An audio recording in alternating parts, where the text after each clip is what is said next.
Let's have another nice lick today, shall we? And last year I think I spoke about perhaps retiring this series, but there does still seem to be some love out there for it, so it will be continuing on into 2022. And the idea is a simple one. I'll show you how to play a nice lick. And I also talk about what's going on behind the lick, as it were. So I might talk about music theory and how you might actually use the lick in a real musical situation. And these licks are taken from a whole range of different musical styles. We've had rockabilly and blues and rock and country. And in fact, this lick is another country lick. It's a kind of chicken picking thing. We got some double stops as well. It's a really fun lick. And I'm not really what you would describe as a country guitar player. It's not a style that I play on any kind of regular basis. But it is a style that I really enjoy exploring. It's really creative, loads of interesting ideas there. And the stuff that I've taken from my favourite country guitar players, I've definitely been able to use in the styles of music that I do more usually play. So without any further ado, let me play this lick for you and then we'll break it down.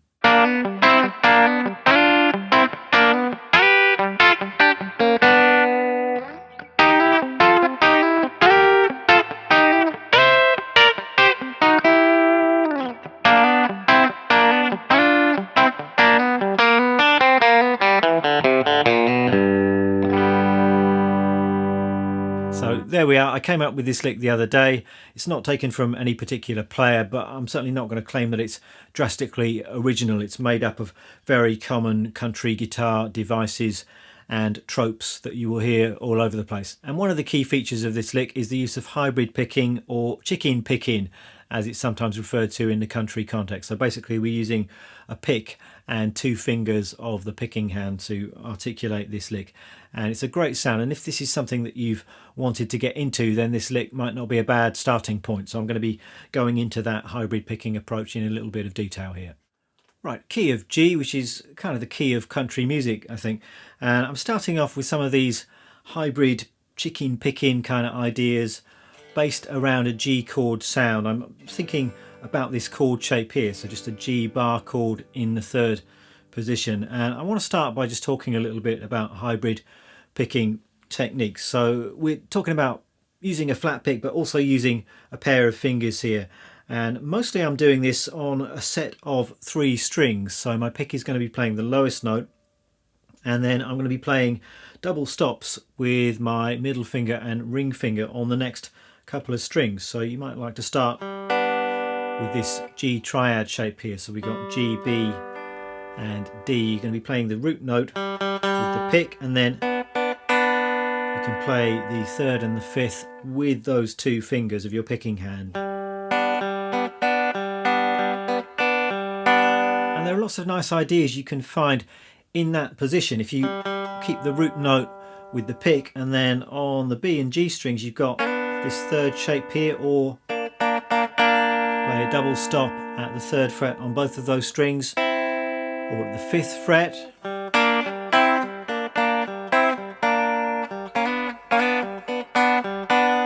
Or a very common device is to play that double stop and hammer into the 4th fret, so you've got that minor to major third, that bluesy sound.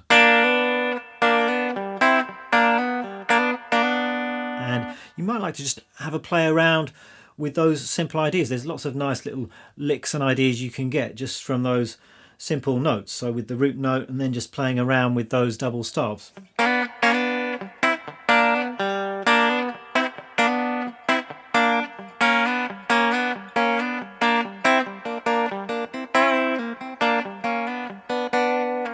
So you might just want to play around with that and just get comfortable with this hybrid picking technique.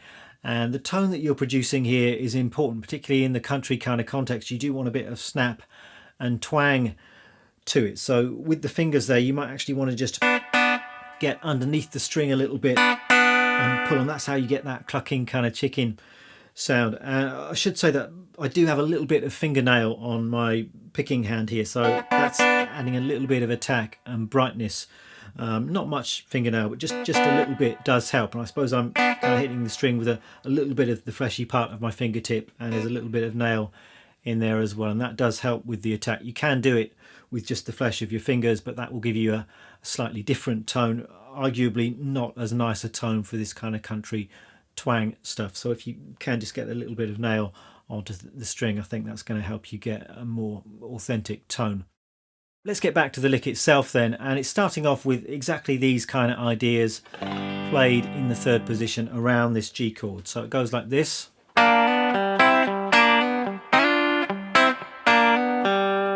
So starting off with that minor to major double stop played with the fingers. Then I've got the root note, and then this pair of notes at the 5th fret on the B and G. So I'm playing that root note, then just collapsing down my 3rd finger to get the double stop. And then the root again. You want the double stop and the pick note to be separate, so I'm kind of rolling that finger around to achieve that separation.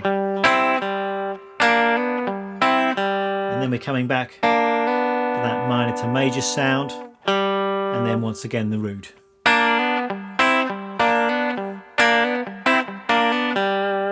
So you want that kind of clucking percussive sound, so I'm almost certainly using a little bit of palm muting just on the D string there. And I'm going for quite a light touch with my fretting hand as well, just pressing down and then releasing, and that gives you a bit of staccato, a bit of a percussive sound.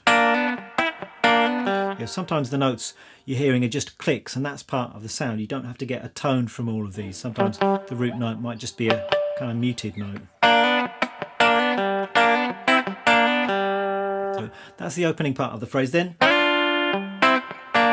sliding up a little bit higher, so sliding up to 7 and 6 on the G and B. And again, I've got that root note. So here I suppose I'm thinking about this kind of sound. So it's often with country stuff, you've got a G major chord, but you can bring out the dominant quality of that and make it a bit more of a 7th chord sound. That gives you, I suppose, that bluesy sound. So if you want to think about a G7 chord here, so frets 5, 7, 6, 7, I'm just playing that little double stop taken from that chord.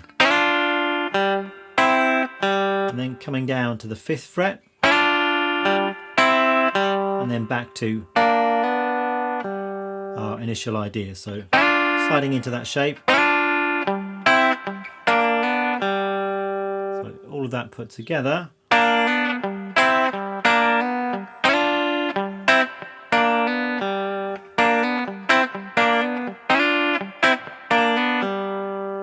And then I'm going up a little bit higher. So onto the top pair of strings here, I've got a G and a B. So this is the root and the 3rd. You could think about a triad shape here if you want. It's all about chord tones, a lot of this country style stuff. So think about your chord shapes that you can relate these notes to. So you can think about a C grip G chord there, or just that little triad shape. And I'm just playing the top 2 notes from that triad shape. So the root and 3rd. And then dropping that down 2 frets, so the root is becoming the flat 7 and the 3rd is becoming the 9th, so nice colourful notes there. And then I'm coming down to the 3rd fret on the top 2 strings, so perfect 4th there. And here the note that I'm playing with the pick is actually the open 3rd string, so that's our root.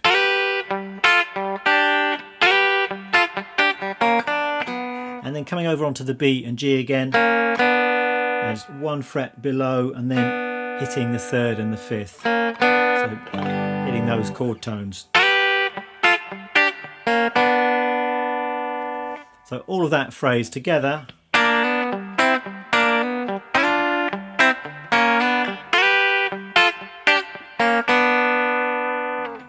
And then I'm just taking that idea up the fretboard to the 4 chord, which is C, and more or less playing exactly the same idea. So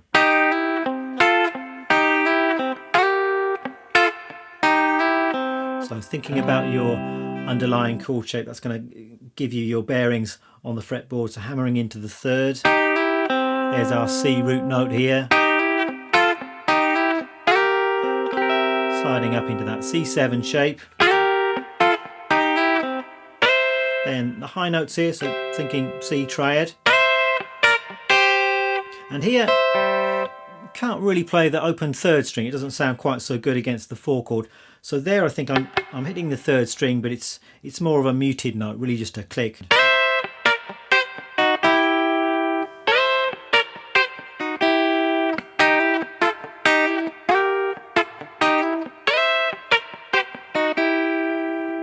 And then we're back down the fretboard for the opening idea once again.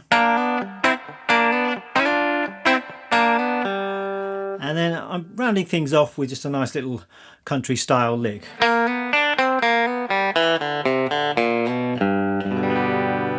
So we're hammering from that minor to major third. This is all single notes now. Over to a D.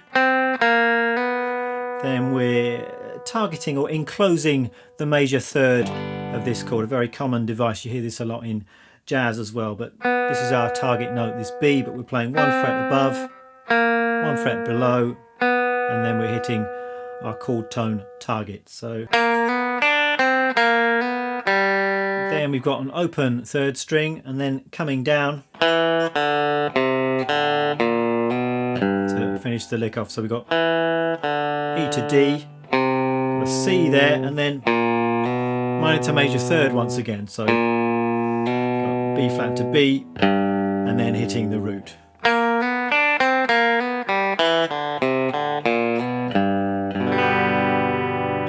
Why don't I put all of that together?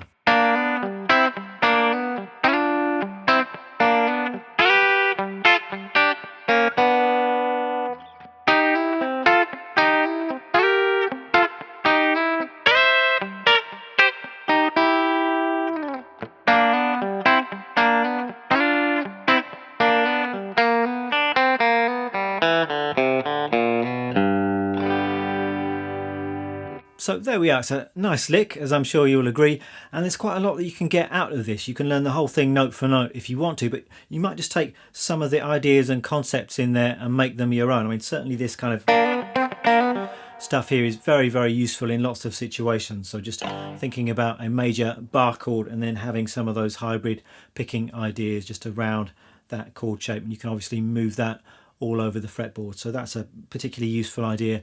Also just some of this chord tone stuff, so just thinking in terms of chord shapes and then targeting those important notes, so roots, thirds, sevenths and so on. The gear that I'm using today, guitar, is of course my Fender Telecaster. It's a 52 reissue from the 1990s. And amp-wise, I'm keeping it nice and simple today. In fact, I'm not using an amp at all. I'm using my Kemper Profiler, which I spoke about a few weeks ago, and I'm enjoying using it. No, it doesn't sound exactly like my real amps, and no, it's not going to replace my real amps, which I'm still probably going to favour in most situations, but for a video like this where I just want to get a usable sound up quickly, it really does deliver. And I found some profiles which I'm liking the sound of.